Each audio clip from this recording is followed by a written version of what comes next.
Simon berdiri dan berkata dengan lantang, "Oke. Sangat bagus, Jack. Kamu layak menjadi putra tertua Simon Rothschild. Pikiranmu jauh melampaui dibandingkan dengan yang lain. Karena kamu memiliki kemauan ini, maka tugas ini akan diserahkan padamu." Jack memutuskan untuk pergi ke Indonesia secara langsung, tidak terlalu ingin menemukan Martin dan putranya. Dia hanya ingin mengambil kesempatan ini pergi ke Indonesia untuk mencari Tama. Namun dalam pandangan Simon, ketika putranya berinisiatif meminta bantuan, dia dengan sepenuh hati berusaha menyelesaikan masalahnya. Faktanya, ada kesenjangan informasi antara Simon dan putranya Jack. Simon tidak mengetahui pemilik sebenarnya dari ramuan tersebut. Dia hanya tahu bahwa ramuan itu milik Ratu Eropa Utara. Dan dia tidak tahu cerita tersembunyi di baliknya. Namun Jack tahu dengan jelas di dalam hatinya bahwa Ratu Eropa Utara hanyalah sarung tangan putih Tama. Apa ayahnya bisa mendapatkan obat mujarab di masa depan bergantung sepenuhnya pada Tama sendiri. Oleh karena itu, dia harus segera memanfaatkan kesempatan ini untuk pergi ke Indonesia untuk mengatakan hal-hal baik kepada Tama. Simon pertama kali mengira bahwa Ratu Eropa Utara mengirimkan obat mujarab karena kesalehan putranya Jack. Maka kini Jack berinisiatif meminta bantuan, yang tentu saja membuatnya sangat puas. Jadi dia memandang semua orang dan berkata dengan keras, "Lagi pula, aku ingin pengumuman dibuat. Mulai hari ini, Jack Rothschild secara resmi akan menjadi pewaris keluarga Rothschild berikutnya. Di masa depan, setelah aku pensiun, dialah yang akan memimpin keluarga maju." Begitu kata-kata ini keluar, anggota sampingan yang hadir bertepuk tangan. Namun adik laki-laki dan keponakan Jack semuanya memiliki wajah tanpa ekspresi. Mereka tahu betul bahwa jika lelaki tua itu mengumumkan keputusan ini di depan banyak orang, pada dasarnya tidak ada kemungkinan untuk mengubahnya. Itu juga berarti bahwa setelah orang tua itu meninggal dan Jack menjadi kepala keluarga, mereka perlahan-lahan akan menjadi keluarga jaminan. Nantinya, keturunan mereka akan duduk di kursi penonton dan saling berhadapan seperti keluarga agunan di belakang mereka. Beberapa bantuan kecil dari keluarga tuan rumah disyukuri. Yang menarik, Jack sendiri tidak terlihat terlalu bahagia saat ini.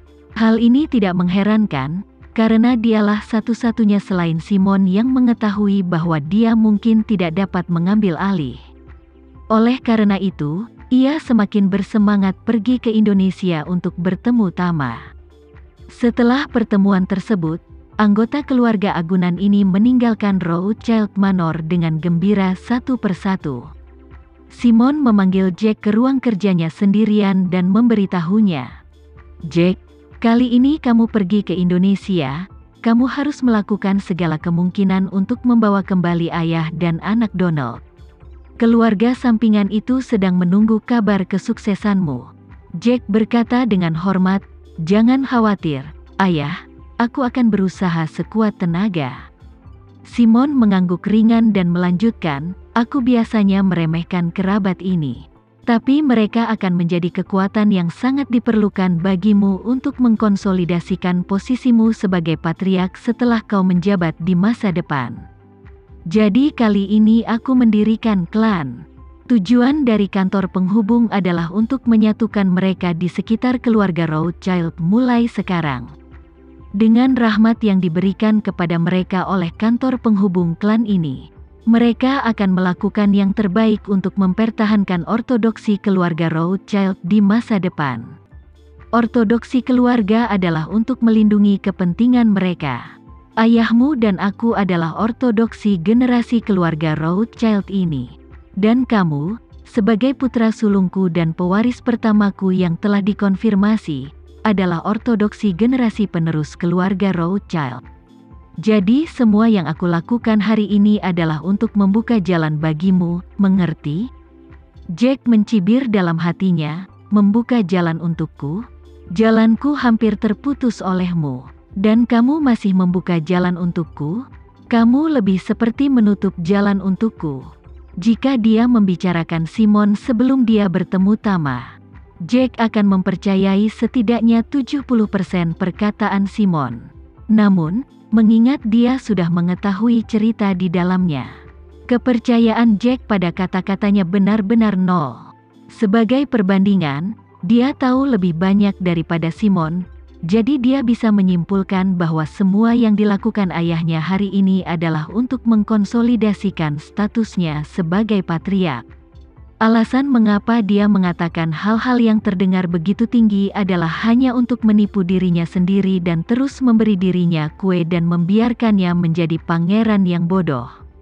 Hal paling sederhana adalah jika orang tua itu benar-benar ingin membuka jalan bagi dirinya sendiri, maka dia secara alami harus menjadi orang yang bertanggung jawab atas kantor penghubung klan.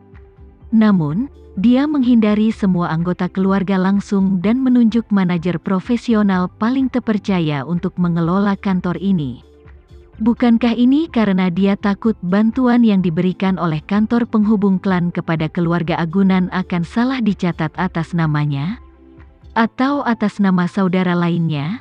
Orang tua itu memimpin pendirian kantor, dan lelaki tua itu menunjuk orang kepercayaannya untuk mengelolanya dengan otoritas penuh.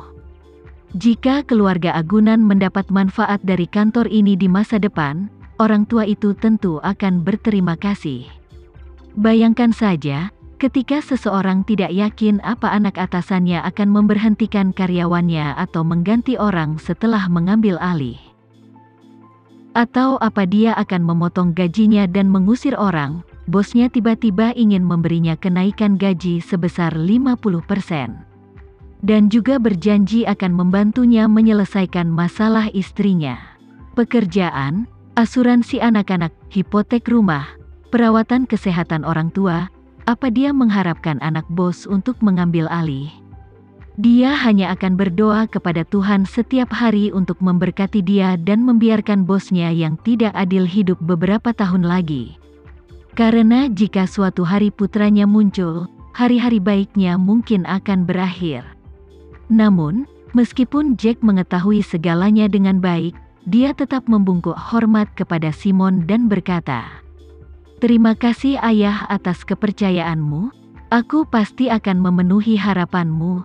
Saat sinar matahari keemasan mekar dari Cakrawala Timur di pagi hari, pesawat Tama mendarat di Bandara Jakarta menghadap matahari terbit. Saat ini, dia tidak mengetahui bahwa Jack Rothschild, yang berada jauh di Amerika, tidak sabar untuk mengunjunginya di Indonesia.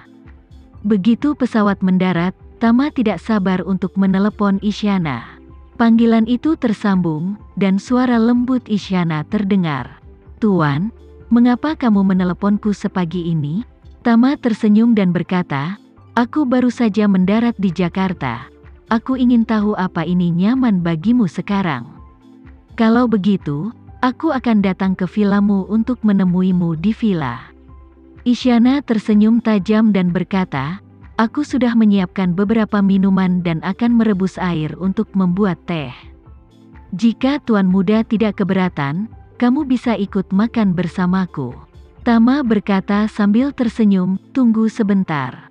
Aku akan mengambil waktu setengah jam." Di hanggar, Johan telah menyiapkan kendaraan dan menunggu. Dia melangkah maju untuk menyapa dengan hormat setelah Tama turun dari pesawat. "Tuan Renza." Tama mengangguk dan berkata kepada Johan, "Johan, terima kasih telah membawaku ke Villa Thomas." Johan mengangguk dengan hormat, membuka pintu belakang, dan berkata, "Baiklah Tuan Renza, silakan masuk ke dalam mobil." Tama masuk ke dalam mobil, dan Johan mengantar mereka berdua keluar dari bandara dan menuju ke kota.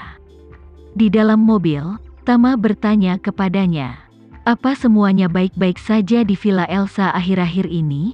Johan berkata dengan hormat, "Kembali ke Master Renza, semuanya sangat baik di Villa Elsa. Latihan seni bela diri setiap orang berkembang dengan tertib. Kami juga telah menjaga nenekmu dengan baik. Dan Jakarta tidak melihat sesuatu yang aneh akhir-akhir ini." "Oke, Tama mengangguk sedikit dan bertanya lagi. Bagaimana kemajuan seni bela dirimu? Itu tidak buruk, petik 2 titik. Johan menertawakan dirinya sendiri dan berkata, Tuan Renza dan saya sepertinya tidak memiliki banyak bakat dalam seni bela diri. Meskipun kami telah mencapai beberapa kemajuan, kami masih tertinggal jauh dari negara lain. Beberapa hari yang lalu, Anda meminta saya untuk mengambil alih pekerjaan Tuan Leo. Dia belum bisa kembali selama periode ini. Diperkirakan dalam beberapa hari, saya akan mampu mengungguli dia dalam seni bela diri. Sekian dulu ya video kali ini, kita lanjutkan lagi videonya di lain waktu. Oh iya, bagaimana menurut kalian? Semoga bisa sedikit menghibur kalian semua. Untuk teman-teman yang baru nonton, jangan lupa subscribe ya, hehehe. Dan kalau teman-teman ada yang ingin gabung langganan, bisa langsung gabung saja untuk dapat fitur yang menarik dan sedikit membantu Mimin. Terima kasih banyak sudah menonton, sampai jumpa lagi, bye bye bye.